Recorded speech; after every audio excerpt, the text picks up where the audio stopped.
Autour de Jean-Mathieu Pernin, vous en parlerez aujourd'hui. Fluide Glacial et Spirou, Jean-Mathieu, sont en guerre. Les deux magazines actent aujourd'hui leur divergence pour le meilleur et pour le rire. Eh bien oui, c'est un conflit, vraiment, il n'y a pas d'autre mot. Alors c'est assez moche, mais l'affrontement a lieu dans quelques minutes en bas de chez vous, dans les kiosques, face à face entre les troupes du Groom et celles de Super Dupont. Alors en gros, rien ne va plus entre les magazines Spirou et Fluide Glacial. Cette semaine, l'hebdomadaire belge et le mensuel français affichent en une la haine de l'autre et nous demande à nous, lecteurs, de choisir son camp. D'un côté Spirou, journal dont les personnages ont des gros nez et le cœur vaillant, et l'autre Fluide Glacial où, quelle que soit l'histoire, ça se finit toujours avec du poil autour. À un moment, on a pensé que tout ça se terminerait à Orly dans une boutique de parfums, et puis non.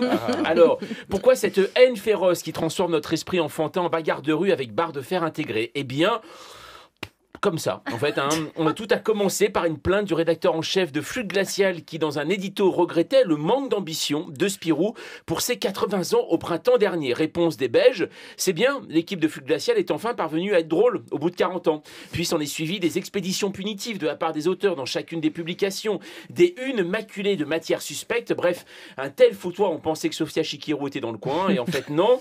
En fait, c'est un coup de com' des deux journaux. Malgré leurs origines différentes, les auteurs de BD passent leur temps à faire des allers et retours entre ces deux institutions. Spirou, le plus vieil hebdomadaire illustré d'Europe et ses séries mythiques, et Fluide Glacial, l'incorrection à la Gottlieb, où les plumes sont trempées dans des cubis en fin de bouclage, tout aussi culte. Faire vivre la presse illustrée, c'est un vrai combat, alors autant s'y mettre tous ensemble. Et d'ailleurs, l'union fait la force, et c'est très tendance actuellement, cette union. Regardez François de Rugy, dont la nomination a été saluée par la Fédération nationale des chasseurs. On avance ensemble vers où? Alors, est-ce vraiment le problème? Je ne sais pas. On met nos forces en commun pour parler aux ados comme aux jeunes adultes. C'est le message de Spirou et de Fluide Glacial aujourd'hui.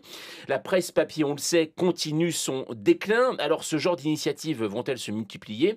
Verra-t-on par exemple le magazine d'animaux pour enfants Wapiti s'associer à Valeurs Actuelles, Écureuil, le grand remplacement a commencé, ou Closer, tendre la main aux Échos, où on lirait le prélèvement à la source et Gérald Darmanin, c'est du sérieux à Ibiza. Voilà les pistes lancées par Fluide Glacial et Spirou pour leur numéro en commun. À vous de choisir votre camp, mais vous pouvez être et de Spirou et de Fluide Glacial. Là, cette fois-ci, vous n'aurez aucun compte à rendre. Et là, c'est le en même temps. Exactement. Le voilà, fameux. c'est ça. Tout à fait. Merci Jean-Mathieu.